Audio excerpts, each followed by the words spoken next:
নতুন বাংলাদেশের রাজনীতি হবে ওয়েলফেয়ার এন্ড পলিটিক্স সেন্ট্রিক রাজনীতি।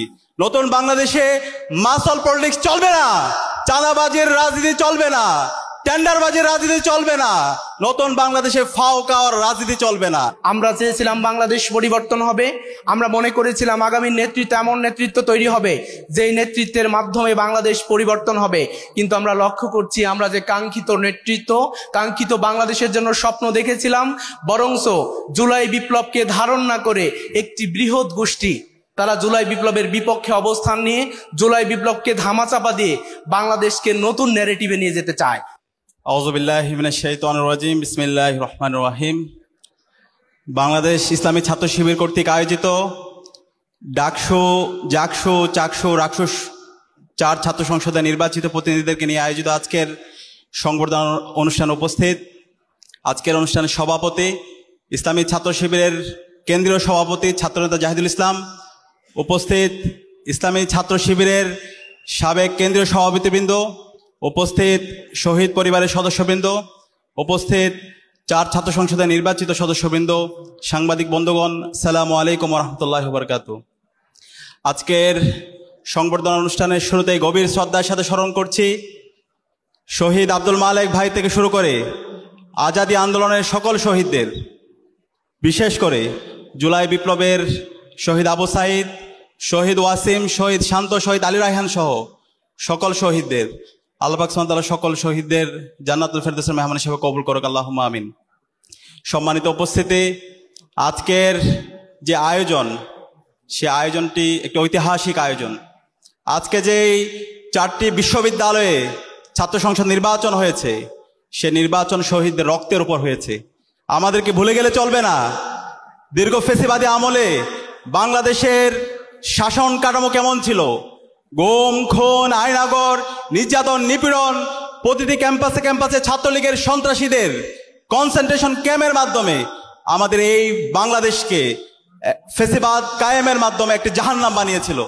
আজকে আমাদের শহীদদের আত্মত্যাগের মাধ্যমে, আমাদের গাজীদের স্যাক্রিফাইসের মাধ্যমে আজকে আমরা নতুন বাংলাদেশ পেয়েছি। সুতরাং আমাদের শহীদরা যে জন্য জীবন দিয়েছে, একটি বৈষম্যহীন ইনসাফ ভিত্তিক বাংলাদেশ বিনির্মাণ করা। এখন আমাদের মূল দায়িত্ব হবে শহীদদের আকাঙ্ক্ষার আলোকে এই নতুন বাংলাদেশ বিনির্মাণ করা। এখন নতুন বাংলাদেশের রাজনীতি হবে ওয়েলফেয়ার এন্ড পলিটিক্স সেন্ট্রিক রাজনীতি। নতুন বাংলাদেশে মাসল পলিটিক্স চলবে না, চাঁদাবাজির রাজনীতি চলবে না, টেন্ডারবাজির রাজনীতি চলবে না, নতুন বাংলাদেশে ফাওকাওয়ার রাজনীতি চলবে না। যারা ফেসিবাদী রাজনীতি, সে দিল্লির বয়ান, ফেসিবাদী বয়ান, মুজিববাদী যে বয়ান আছে, সে বয়ান যারা আবার ফিরে নিয়ে আসতে চাইবে, বাংলাদেশে ফেসিবাদের যে পরিণতি হয়েছিল তার চাইতে খারাপ পরিণতি আপনাদের হবে। আমরা সবাইকে অনুরোধ করব, বাংলাদেশের সকল রাজনৈতিক দল, ছাত্র সংগঠন জুলাইয়ের আকাঙ্ক্ষাকে ধারণ করার জন্য, শহীদরা যে জন্য জীবন দিয়েছে সে আকাঙ্ক্ষাকে যেন আমরা ধারণ করি। আমরা সবাইকে শ্রদ্ধার সাথে বলবো, যারা প্রবীণ রাজনীতিবিদ আছে, আমাদের কাছে মনে হচ্ছে আপনারা জুলাইয়ের আকাঙ্ক্ষাকে ধারণ করছেন না। আপনাদের মধ্যে আমরা দাম্ভিকতা দেখতে পাচ্ছি। আজকে যে নতুন বাংলাদেশ পেয়েছেন, সেই বাংলাদেশ আমাদের শহীদদের আত্মত্যাগের মাধ্যমে এসেছে। সুতরাং শহীদদের যে প্রত্যাশা, শহীদ পরিবারের যে প্রত্যাশা, নতুন বাংলাদেশের সবার যে প্রত্যাশা, সেই প্রত্যাশার কথাগুলো যেন আমরা ভুলে না যাই। আমরা সবাইকে অনুরোধ করব, আজকে আমরা দেখতে পেয়েছি বিগত ফেসিবাদী আমলে একটা দল সবসময় মুক্তিযুদ্ধ ইন্ডাস্ট্রি দিয়ে সবসময় ফ্রেমিং করত, শাহবাগ কায়েম করার মাধ্যমে বাংলাদেশে ফেসিবাদ কায়েম করেছিল। আমরা যখন নির্বাচন করছিলাম, সে নির্বাচনের ক্যাম্পেইনের সময় আমরা আরেক ধরনের ব্যবসায়ীদেরকে দেখতে পেয়েছি, যারা সবসময় জুলাইকে ব্যবসা করতো, জুলাই নিয়ে চেতনা ব্যবসা।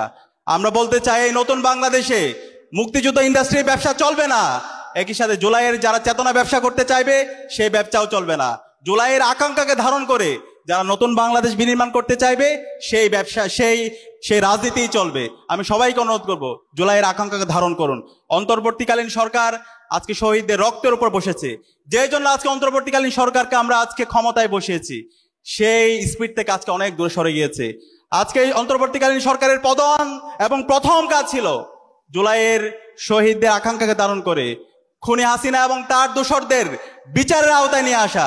কিন্তু আজকে 1.5 বছর হয়ে গেল, খুনি হাসিনা এবং তার দোসরদের বিরুদ্ধে একটি রায় পর্যন্ত এখন দিতে পারে নাই।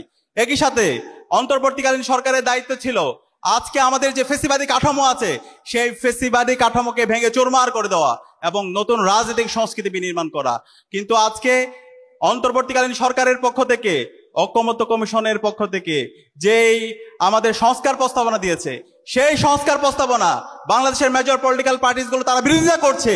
আমরা হুঁশিয়ার করতে চাই, আপনারা যদি সাবধান না হন, আপনারা যদি সে ওল্ড ফ্যাশন পলিটিক্স করতে চান, তাহলে আপনাদের পরিণতি খুব খারাপ হবে। সংস্কারের যে প্রস্তাবনা এসেছে, রাষ্ট্র সংস্কারের যে প্রস্তাবনা এসেছে, সেই সকল প্রস্তাবনা ঠিক করবে জনগণ, গণভোটের মাধ্যমে ঠিক হবে। আগামীর বাংলাদেশের রাজনৈতিক সংস্কৃতি কি হবে, আপনারা যদি সে জায়গায় নোট অফ ডিসেন্ট দেন, আপনারা যদি সংস্কার প্রস্তাবনার বিরুদ্ধে ভেটো দেন, তাহলে বাংলাদেশে ফ্যাসিবাদের যে পরিণতি হয়েছিল তার চাইতে খারাপ পরিণতি আপনাদের হবে।